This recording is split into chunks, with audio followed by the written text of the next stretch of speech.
స్వచ్ఛ ఆంధ్రప్రదేశ్ ని ఒక ఉద్యమంగా తీసుకుపోవడానికి ముందుకు పోతున్నాం. ఈ రోజు మీరు ఒక్కసారి చూస్తే నేను ముఖ్యమంత్రి అయిన తర్వాత ఇది 4వ నేను ముఖ్యమంత్రి అయ్యాను. ఈ రోజు మీ దగ్గరకు వస్తే మీ ఉత్సాహం చూస్తే నాకు ఎక్కడ లేని ధైర్యం వస్తుంది. నేను చేసే పనులు కరెక్ట్ గా చేస్తున్నానని ఒక నమ్మకం, అదే మీరు చూపించే అభిమానం. అందుకే నేను కూడా ఆలోచిస్తున్నాను, భగవంతుడు నాకు ఎంత శక్తి ఇస్తే అంత శక్తి ఉపయోగించి మీకు సేవలు అందించాలని ఏకైక లక్ష్యం తప్ప ఇంకోటి కాదు. నేను అందుకే పదే పదే చెప్పాను, సంపద సృష్టిస్తే ఆదాయం పెరుగుతుంది. సంపద సృష్టించాలంటే అభివృద్ధి చేయాలి.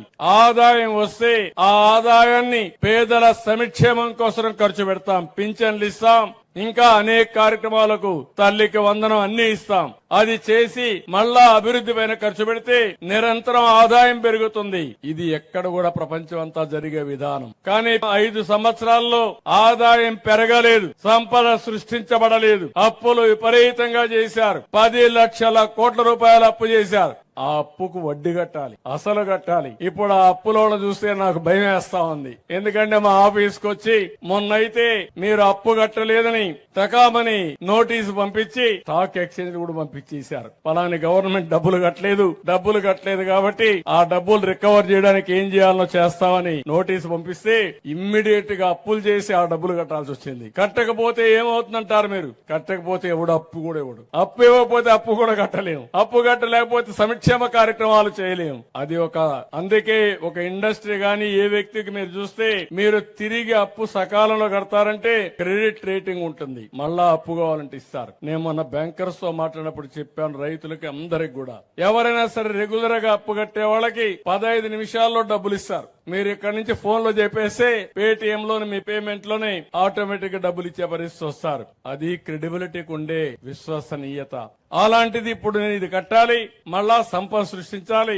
అందుకే మీరు చూశారు 8 నెలలుగా ఎప్పుడూ జరగని అభివృద్ధి కార్యక్రమాలకు శ్రీకారం చుట్టాను. మొత్తం చేసేయాలని సంకల్పం ఉంది, పరిగెత్తాలని ఉంది. కానీ గల్లా పెట్టి మాత్రం సహకరించడం లేదు. కానీ పర్వాలేదు, నాకు నమ్మకం ఉంది. ఇది తాత్కాలికమైన ఇబ్బంది. ఆ ఇబ్బందిని అధిగమించే శక్తి నాకుందనేది నా అభిప్రాయం. అందుకే మీరు చూస్తే 5 సంవత్సరాలు ఒక తట్ట మట్టేయలేదు రోడ్డు మీద. నేను వస్తానే 1600 కోట్ల రూపాయలు ఖర్చు పెట్టి ప్రతి ఒక్క రోడ్ లో కూడా గుంతలు లేని రోడ్లుగా తయారు చేశామంటే అది ఈ ప్రభుత్వం యొక్క దృఢ సంకల్పం. ఇప్పటికే 22,000 కోట్ల రూపాయలు పింఛన్లకు ఇచ్చాం. అన్న క్యాంటీన్లు పెట్టాం. మా ఆడబిడ్డలకు 1 కోటి మందికి దీపం కింద ఉచిత సిలిండర్ ఇచ్చే కార్యక్రమానికి శ్రీకారం చుట్టాను. నేనే ఆ రోజు హామీ ఇచ్చాను. నేనే మీకందరికి దీపం పెట్టాను. వీళ్ళు వచ్చి దీపం ఆర్పేస్తే మళ్లీ దీపాన్ని మీ అందరికి వెలిగించి మళ్ళా మీ అందరికి 3 సిలిండర్లు సంవత్సరానికి ఇస్తానని చెప్పిన ప్రభుత్వం అని చెప్పి కూడా నేను మీకు తెలియజేస్తున్నా.